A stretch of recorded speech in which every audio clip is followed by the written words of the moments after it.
Yo, what is going on YouTube? It is Dylan. We are back here with another tier list. Today, we are going to be updating my best right outside linebacker tier list in Madden 22 Ultimate Team. Now, before we go on ahead and re-rank the old cards and rank the new cards, if you are new to the channel, make sure to go ahead and leave a like on the video and also subscribe if you are new. I drop daily Madden 22 content on the channel. My end of year goal is at 10K subscribers. I could not do without y'all. To get it started right here, I think it's time we go ahead and move everyone down a tier to the point where, boom, I think it's more like this. There was a lot of new right outside linebackers that came out, and I think they kind of redefined the S tier. The first card is a gridiron guardian, Eric Wilson. He's not really too good. He's like an 81 overall, something like that. And the only good thing on this card is 83 speed, and for that, I'm just going to put him in the D tier. Literally, the only thing good on this card is his speed. Next up right here, we have Dante Fowler, who I'd say is a solid budget option. He's also an 81 overall. Really, the main two stats on this card is going to be 85 speed powered up and 81 finesse moves, which really aren't the best, but like,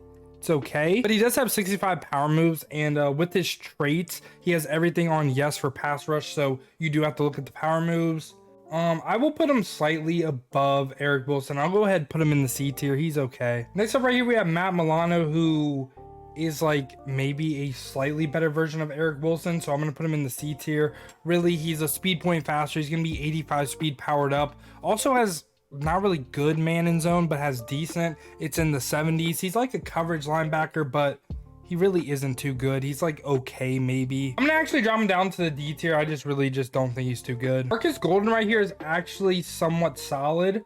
What I'm gonna do is I'm gonna put Marcus Golden in the C tier and move Dante Fowler down because Marcus is a lot better than him, but I don't think he's quite on Brian Orakpo's level. This card powered up will have 81 speed, so good speed. Also has 87 power moves. Now with his traits, only has bull rush on yes, so you don't really have to look at the finesse move rating. He's only going to be using his power moves. Also a power rusher. If you could put El Toro on this card, I think it could be very, very good for you. If he had 90 power moves, I would for sure put him in the B tier. Now also, I'm going to go ahead and move JPP's old card into the D tier and move his new card into the C tier. I think he's pretty good. He's like 2 ratings off of being in the B tier. Decent speed powered up would be 82, but really the main thing on this card is going to be his finesse moves. Powered up would be 89. If he got the 90, I'd go ahead and put him in the B tier. And with his traits, you don't really have to look at the power moves because he has a bull rush on no, but swim and spin on yes. So he's only going to go ahead and use his finesse move rating. And he's a pretty good pass rusher. I put him on the same tier as Marcus Golden. I think they're pretty similar. Quinn right here, I'm going to go ahead and put him on Orakpo's level. He's really close to being so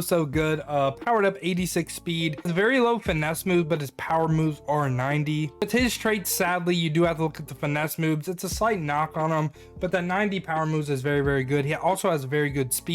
Block shed as well. The only knock on this card is his finesse moves. Everything else is pretty good on the card. For Kyle Van Noy right here, he's either B or A. It's a tough one. I'm gonna go ahead and put him in the B tier. He's very versatile, and I believe he's similar to Brian Orakpo in the sense that they can also drop him to a zone. Powered up 86 speed like Quinn. This time has 88 power moves and again low finesse moves, so low finesse moves does hurt him again because of his traits. He does have 82 zone coverage, so I think his versatility and the fact that he's fast. So some will rush a pass or two. The finesse moves is the only thing that really kind of holds me back a little bit. I think B tier is pretty fair. I could see A tier though. Right here is one of the cards that redefined the S tier, Ted Hendricks. Always one of the best cards in the game this year and last year. I absolutely love Ted Hendricks cards. Thing on him, 6'7". He is 6'7". I gave him the pass coverage archetype, was actually really good. Powered up 89 speed is good as well. And with that pass coverage archetype, I believe you can get lurker on him too, and 6'7" with lurker, like he's just insane. He has 91 power moves and 83 finesse moves, so he can rush the passer very good. And he has 90 zone coverage. Like, he can do it all. I think he's probably the best do-it-all person in the game. Like, we're going to cover 2 other cards that are kind of very heavily leaning towards one way, whether it be pass coverage or pass rushing. I love Ted Hendricks cards. He is one of the better cards in the game. I think he's I would personally put him in like the top 10 cards in the game. Next up right here, we got Broderick. I don't know how to say his name, but I'm going to put him bottom tier, best tier. Like, he's really like... I'm actually going to put him A tier. I think Ted Hendricks is a lot better. For me, the reason why his 90 speed powered up is really good, don't get me wrong. And 94 power moves is great. But that 71 finesse moves is just like so bad. Like, I would much rather have someone like a Ted Hendricks who can literally do everything than like Thomas, who like the finesse moves are just so bad. It's gonna hurt his pass rush a lot. If you run El Toro on this card, I could see why you run him. Like, I don't want to say he's bad, but I think he's more on the A tier level than the S tier. Next up right here, we got the best pass rusher in the game, LT.